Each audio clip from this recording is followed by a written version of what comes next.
Let it be a Nick and Jane, and let it be a Mr. Smith, a banker of Nick and Jane. They both keep their money in his bank. That's why we use the title Mr. Smith with respect. Nick really wants to buy, well, let's say Jane's bicycle, but he has no money. More precisely, he has money, but not enough, only $10, while Jane wants $100 for her precious bicycle. That's a problem. What should Nick do? Well, this bicycle is so desirable. He gives Jane his $10 as a deposit and asks plaintively not to sell the bike to anyone. He says that he will bring the rest of the money soon. At the same time, he runs to his bank, to the respected Mr. Smith, to get a loan for the missing $90. As ill luck, Mr. Smith has no money at this moment, but he knows perfectly about $10, which Nick gave to Jane. And where will Jane bring his money to?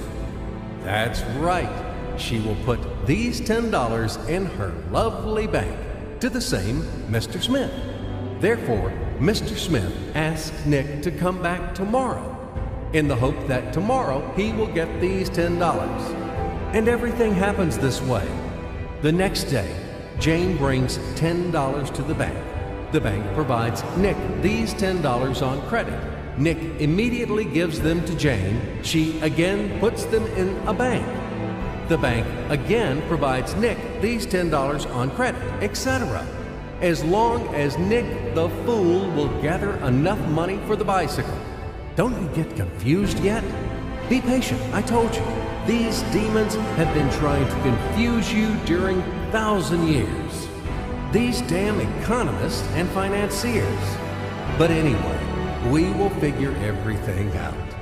So what do we have in the end? Nick finally got the bike from Jane. Wow! But at the same time, Nick owes $90 to the bank, Mr. Smith, and the bank, in its turn, owes $100 to Jane. In other words, those $10, which existed initially, have magically turned into $200, $190 of debts plus real $10. But these $10 would also turn into $1,000, even in $1 million or $1 billion, if Nick would make a more expensive purchase. In this case, our $10 would make the increasing number of its cycles, circuits from hands to hands. That's it. So, what happens in today's world? SOS! It appears that banks also make money out of thin air and multiply them. Not only Fed can produce money, but banks either. In short, everybody can do this, except you and me. We are not in the business at this celebration of life.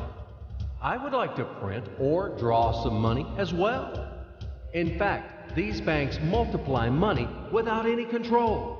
And we're still wondering why the banker lives better. What naive fools are we?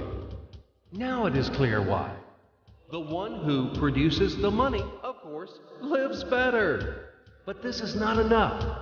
From this moment, poor Nick will never be able to repay his debts owed to the bank, no matter how hard he would work. Silly Nick doesn't know it yet, that he's in slavery to the bank, in credit bondage forever, because those $90 which he owes to Mr. Smith do not exist in nature at all. Sly Mr. Smith made his money out of nothing. He created them out of thin air, just one click. And $10 turned into $200. Yes, but you can object